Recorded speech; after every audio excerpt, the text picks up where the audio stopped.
Muito bem, gente. Eu quero falar um pouco com vocês hoje sobre a providência de Deus. Você já deve ter ouvido essa expressão, providência de Deus, né? Eu tenho aqui um livro, uma obra muito boa, chama Dogmática Reformada. Aqui, o autor, que é o Herman Bavinck, ele diz o seguinte, deixa eu achar o trechinho aqui. Ele diz assim: no conselho de Deus, devemos, antes de tudo, distinguir o decreto que no passado era geralmente representado pela providência. Originalmente, a palavra providência simplesmente significava previsão, provisão ou consideração antecipada. Então, ele está dizendo o seguinte, que muito, muito antigamente, essa palavra provisão tinha a ver com previsão, com uma atitude antecipada. Tinha mais a ver com os decretos eternos de Deus. Tá? Então, essa ideia de providência tinha a ver com isso, com algo relacionado ao passado, algo que Deus tinha feito no passado e que influenciava o presente. Né? Então, era assim que muitos teólogos lidavam com essa palavra providência, né? Interpretavam a providência como um decreto divino. Tá? Mas, mais tarde, a palavra providência, ela passou a se referir mais frequentemente à atividade divina de preservação e governo. Ou seja, falamos sobre a doutrina da providência de Deus, nós não estamos falando meramente dos decretos eternos de Deus, ou seja, daquilo que ele na eternidade estabeleceu para acontecer. Não, nós estamos falando mais especificamente do que Deus realiza no presente momento, agora. O que Deus está fazendo agora no mundo, sustentando, governando, administrando a terra segundo a sua vontade, né? Agora eu estou aqui com um livro que o meu amigo André Trindade tem um exemplar desse aqui, A Teologia Sistemática do Louis Berkhof, e ele diz o seguinte, se o André quiser acompanhar, eu não vou ler muita coisa, depois você pode ver com mais atenção, André, ou outros irmãos que têm esse livro também, a página 153. Aqui, ele diz o seguinte, a previsão é, de um lado, associada a planos para o futuro, né? A planos para o futuro, e de outro lado, a realização concreta desses planos. Então, ele está dizendo que a ideia de previsão, né, tem a ver com planos realizados no futuro e também a realização concreta desses planos. Aí ele segue dizendo, assim a palavra providência veio a significar a provisão que Deus faz para os fins do seu governo, bem como a preservação e governo de todas as suas criaturas. Bom, então a ideia de providência é isso que eu estou colocando, né? É aquilo que Deus faz para os fins do seu governo, bem como para a preservação e governo de todas as suas criaturas, tá bom? Essa foi apenas uma introdução, eu já vi que 4 pessoas aí já foram embora, já cansaram do tema, mas brincadeira, vamos continuar firme aqui, porque nós vamos fazer um estudo bíblico, tá certo? Essa é apenas uma introdução. Então, essa providência tem a ver com o que Deus está realizando agora, tá bom? E eu quero, para ajudar aqui na nossa aula, eu quero utilizar aqui o Catecismo Maior de Westminster. Tá aqui? O Catecismo Maior de Westminster, na pergunta 18, nós temos aqui. Quais são as obras da providência de Deus? E a resposta é a seguinte. As obras da providência de Deus são a sua muito sábia, ou melhor, são a sua muito santa, sábia e poderosa maneira de preservar e governar todas as suas criaturas e todas as suas ações para a sua própria glória. Ou seja, A providência de Deus tem a ver com a sua maneira, que é santa, sábia e poderosa, de preservar e governar todas as suas criaturas, inclusive as ações das suas criaturas, para a sua própria glória. O objetivo em controlar, administrar, em preservar todas as coisas é sempre glorificar o seu próprio nome, tá bom? Para a sua própria glória. É isso que nos ensina o Catecismo Maior. E aí eu quero ler alguns textos bíblicos com vocês para a gente refletir um pouco mais se isso que está sendo introdutoriamente dito aqui realmente faz sentido, tá bom? Primeiro, vamos dar uma olhada no Salmo 104. Abra lá a sua Bíblia no Salmo 104.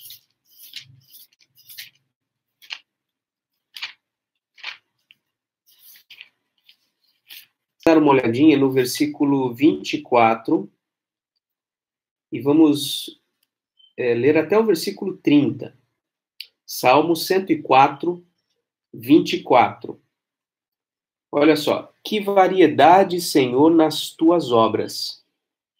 Todas com sabedoria as fizeste. Cheia está a terra das tuas riquezas. Eis o mar vasto e imenso que formaste para nele folgar. Todos esperam de ti que lhes dês de comer a seu tempo. Se lhes dás, eles o recolhem. Se abres a mão, eles se fartam de bens. Se ocultas o rosto, eles se perturbam. Se lhes cortas a respiração, morrem e voltam ao seu pó. Envias o teu espírito, eles são criados. E assim renovas a face da terra. Esse texto, então, está nos dizendo que o Senhor criou todas as coisas, né? O Senhor fez o mar, o Senhor criou os seres humanos, até mesmo os animais, pequenos e grandes, todos foram criados por Deus. E veja o versículo 27. Todos esperam de ti que lhes dês de comer a seu tempo. Ou seja, Deus não só criou todas as coisas e deixou todas as coisas funcionando, ele criou e sustenta cada uma dessas coisas. O ato de sustentar diariamente, momento após momento, cada uma das suas criaturas é algo que está relacionado ao que nós chamamos de providência de Deus. A providência de Deus sustenta todas as coisas, né? E inclusive, faz parte da obra da providência de Deus o ocultar o seu rosto também. Veja o versículo 29, né? Se ocultas o rosto, eles se perturbam. Se lhes cortas a respiração, morrem. Deus vai agindo a cada instante neste mundo, sustentando, governando, administrando todas as coisas, mas também cessando a vida quando ele bem entender. Só ele tem controle disto, né? Esse é um texto. O outro texto é o de Isaías. Vamos a Isaías 28. Se vocês tiverem perguntas, comentários a respeito disso que nós estamos tratando, vocês podem fazer aí na parte dos comentários, tá bom?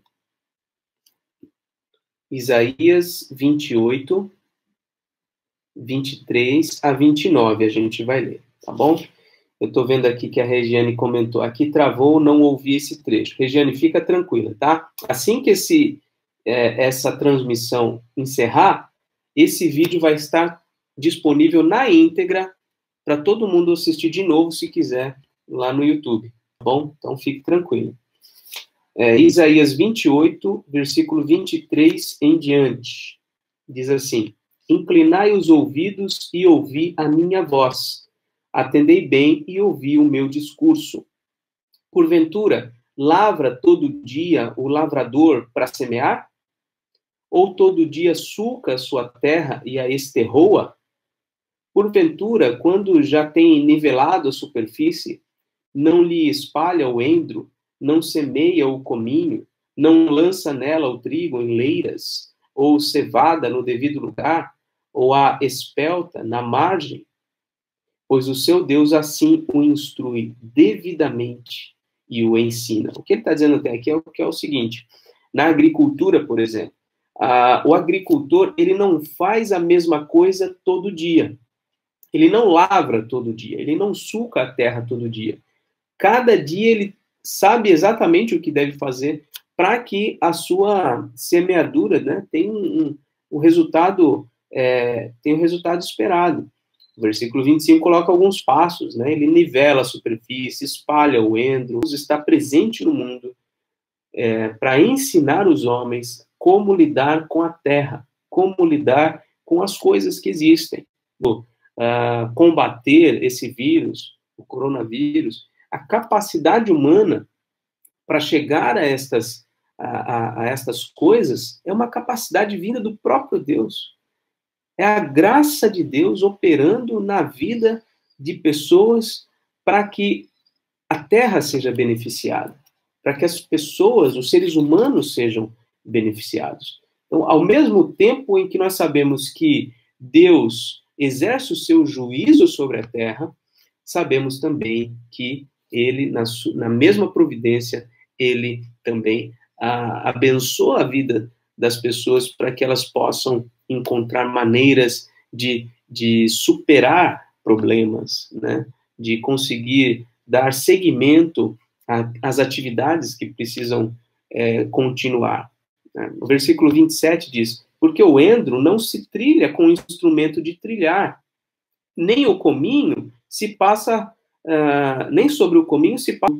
Tudo isso é orientado pelo próprio Deus. Né? Versículo 28. Acaso é esmiuçado o cereal? Não. O lavrador nem sempre o está debulhando, nem sempre está fazendo passar por cima dele a roda do seu carro e os seus cavalos. Também isso procede do Senhor dos Exércitos. Ele é maravilhoso em conselho e grande em sabedoria. Gente, nós precisamos olhar a situação que estamos vivendo e precisamos ter olhos para enxergar a ação de Deus no mundo. Precisamos estar atentos ao que Deus está realizando neste mundo, porque Deus está operando em todas as coisas. Né? Ele manda o seu juízo, mas ele também manda o livramento. Como eu mencionei na oração, Deus foi quem retirou as 10 pragas do Egito. O Egito não padece mais as pragas que foram narradas no livro de Êxodo, né? Foi por um tempo específico. E o limite de toda transmissão viral, de toda bactéria, de toda epidemia, o limite é colocado por Deus. Deus é quem põe limite a todas estas coisas, tá bom? A gente vai ler mais um texto, Lucas 12.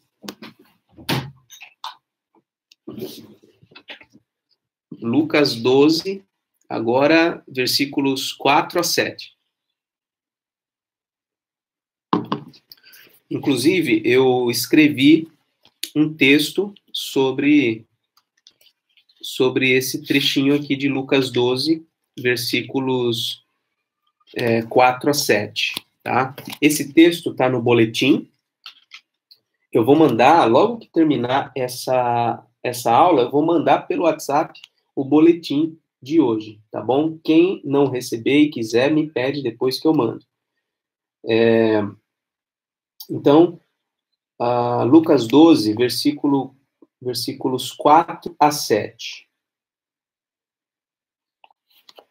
Diz assim: digo-vos, pois, amigos meus, não temais os que matam o corpo, e depois disso, nada mais podem fazer. Eu, porém, vos mostrarei a quem deveis temer. Temei aquele que, depois de matar, tem poder para lançar no inferno. Sim, digo-vos, a esse deveis temer. Não se vendem 5 pardais por 2 asses?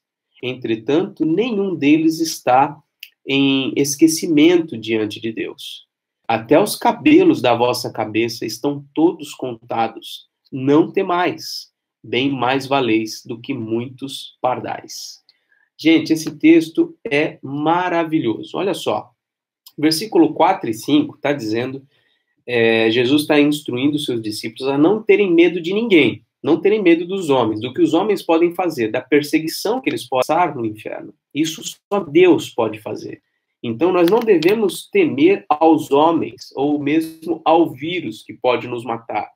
Nós devemos temer, sim, a Deus, porque esse pode, depois de nos matar, também lançar-nos no inferno, né? Então, o versículo 4 e 5, que Deus tem o controle das nossas vidas. Ele é quem nos dá a vida, nos sustenta e tira a nossa vida no momento e pelo meio que ele achar adequado, não é mesmo? Mas veja, não acaba aqui. No versículo 6 e no versículo 7, nós vemos o tamanho do amor de Deus por nós. Olha só, ele está dizendo, não se vendem 5 pardais por 2 asses, 2 moedinhas. Sabe, os pardais eu creio que você conhece, aqueles passarinhos pequenininhos que voam por aí. Ele está dizendo que naquele tempo eram vendidos 5 daqueles passarinhos por 2 moedinhas. Imagina, sei lá, por 10 centavos, por 25 centavos, 50 centavos, que seja. Quer dizer, não vale nada a vida desses passarinhos, né? Entretanto, diz o versículo 6, nenhum desses pardais está em esquecimento diante de Deus, ou seja, Deus conhece cada um deles, Deus sustenta constantemente cada um deles, ainda que eles não valham nada para os seres humanos, né? Aí ele agora diz no versículo 7, até o cabelo da vossa cabeça, os cabelos estão contados, Deus sabe quantos cabelos você tem. É impossível para cada um de nós sabermos quantos cabelos nós temos na nossa cabeça. Eu sei que tem alguns carecas, que é um pouco mais fácil de contar, mas, em geral, não tem como saber, né? Mas o versículo 7 está dizendo que Deus sabe. Ele sabe de tudo, ele toma conta dos detalhes da nossa vida. Por isso, ele conclui dizendo, não temais, porque vocês valem muito mais do que os pardais. Vocês valem muito mais. Deus está cuidando de vocês. Deus está sustentando vocês o tempo todo. O tempo todo. Tá? E eu recomendo muito que você leia esse artigo que eu escrevi e talvez você possa até compartilhar nas suas redes sociais. O título é Em Tempos de Coronavírus. Eu postei no Facebook, devo ter mandado pelo WhatsApp. Se você não recebeu, você pode entrar no meu site, www.natanfrança.com. Aí você entra lá no meu blog, tá? Blog é um espaço onde tem textos para ler. O último texto que eu escrevi foi esse, Em Tempos de Coronavírus, tá bom? E o último texto que eu quero ler com vocês é Romanos 11, versículos 33 a 36. Romanos 11, versículos 33 a 36.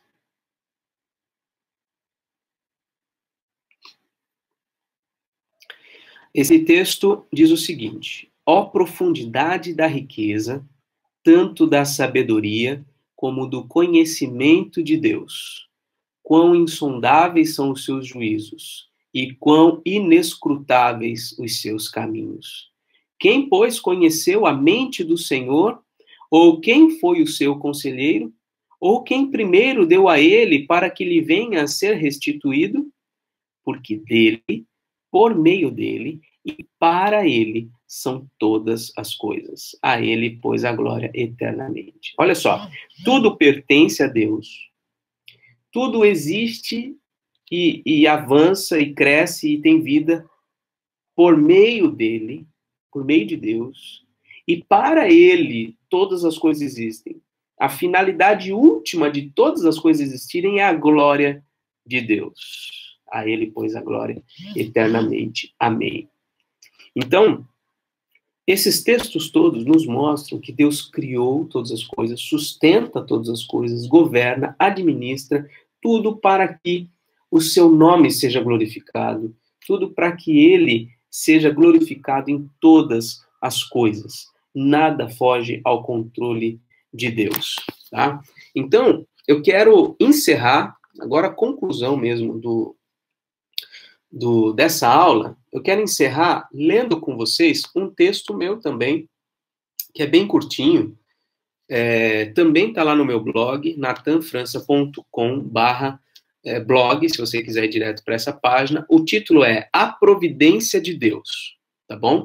Aí eu coloco a pergunta, número 18, coloco a resposta e depois 3 pontos para nossa reflexão. Então, ouça atentamente. Primeiro, a providência de Deus diz respeito à preservação de tudo.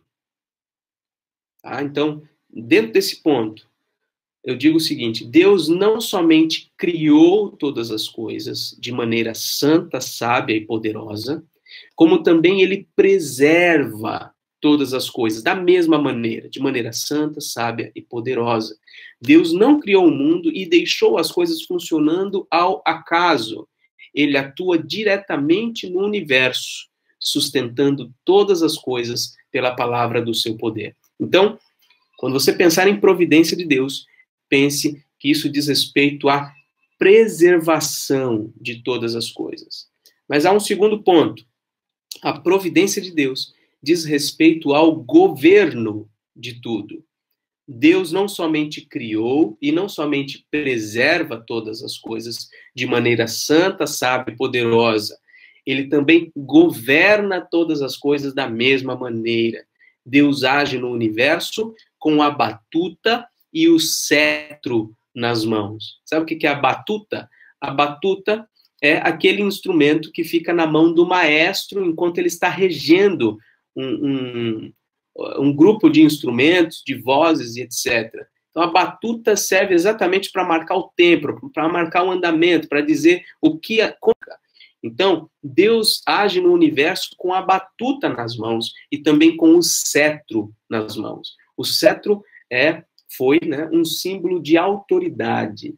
O cetro é aquilo que todos os reis tinham nas suas mãos. E eles não só se apoiavam naquilo ali, mas eles também poderiam estender esse cetro em benevolência para com alguém, ou recolher esse cetro como símbolo de desprezo e de juízo sobre aquela pessoa. Então, Deus age no universo com a batuta e o cetro nas mãos, regendo como um maestro e comandando como um general. Nada acontece sem a sua autorização ou decreto. Esse é o nosso Deus, tá? Então, quando você pensar em providência de Deus, pense que isso diz respeito à preservação de tudo, isso diz respeito ao governo de tudo, e em terceiro lugar, a providência de Deus diz respeito a conduzir tudo para a sua glória, tá? Uma das verdades bíblicas mais profundas e difíceis de serem compreendidas é que tudo existe e acontece para a glória de Deus. Absolutamente tudo. Normalmente, nós temos dificuldade de aceitar que as tragédias e injustiças têm como fim último a glória de Deus, porque não temos a visão total da realidade e não conhecemos. É impossível que essas coisas sejam para a glória de Deus. Não, é porque nós não temos capacidade de conhecer o futuro, nós não temos a visão do todo. Só Deus tem conhecimento de todas as coisas, tá? No final das contas, de uma forma que nós não podemos compreender hoje, tudo convergirá para a glória do Filho de Deus. Efésios 1:10. Tudo, o tempo todo, Deus é bom, certo? Então, meus irmãos, essa foi a nossa aula sobre a sobre a providência de Deus, que inclui a preservação, o governo e a destinação de tudo para a sua própria glória, tá certo?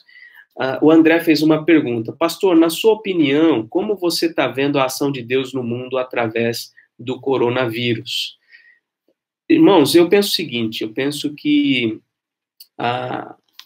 o coronavírus está sob o governo do Senhor. Ele está no controle de tudo isso. E a razão última de tudo isso é a sua glória. Isso é o que a gente aprende a partir das Escrituras Sagradas, tá? Agora, algumas lições que a gente pode obter a partir de tudo isso que a gente está vivendo é a gente entender o quão frágil nós somos, como seres humanos, o quão dependentes nós somos da graça divina, né? Nós devemos realmente a nossa insignificância e parar de sermos orgulhosos em relação às coisas que estão por vir. Nós não temos poder nem mesmo de nos manter vivos. Os seres humanos precisam compreender que só vão encontrar sentido olhando para Deus, olhando para algo que está além do sol, né? Como disse o autor de Eclesiastes, né? Debaixo do sol tudo é vaidade. Ou seja, não dá para a gente se apoiar, não dá para a gente se segurar em nada que esteja debaixo do sol. Menos egoístas. Nós precisamos ser mais desprendidos em relação a tantas coisas que está na mão de Deus e que nós vivemos para a glória de Deus. Estejamos vivos ou estejamos mortos, somos de Deus, pertencemos ao Senhor, né? Então, o coronavírus pode ser juízo de Deus? Sem dúvida é, né? Toda doença, toda peste, toda epidemia tem a ver com